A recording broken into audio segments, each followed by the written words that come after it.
This one is called Galerion the Mystic by Asgrim Kolskrig. During the early bloody years of the Second Era, Vanus Galerion was born under the name Trectus, a serf on the estate of a minor nobleman, Lord Girnas of Solisic on Care.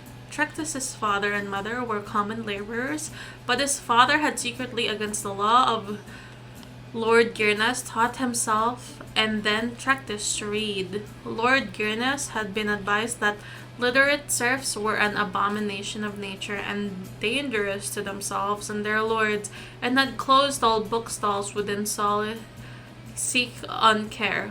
All booksellers, poets, and teachers were forbidden except within Girnas' keep. Nevertheless, a small-scale smuggling operation kept a number of books and scrolls in circulation right under Girnas' shadow. When Trectus was 8, the smugglers were found and imprisoned.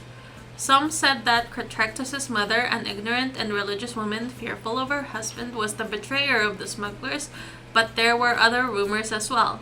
3 months later, Trectus ran away from Lord Girnas' estate. He made it as far as Alinor, halfway across Somerset Isle. A band of troubadours found him nearly dead, curled up in a ditch by the side of the road. They nursed him to health and employed him as an errand boy in return for food and shelter.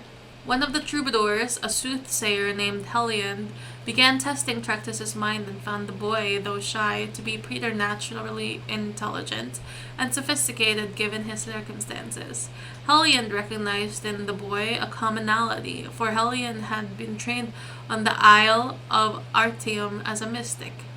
When the troupe was performing in the village of Potenza, on the far eastern end of Somerset, Helion took Trectus, then a boy of 11, to the Isle of Artium. The magister of the isle, Iachesis, recognized potential in Trectus and took him on as a pupil, giving him the name Vanus Galerion. Vanus trained his mind on the isle, thus was the first archmagister of the mages guild trained.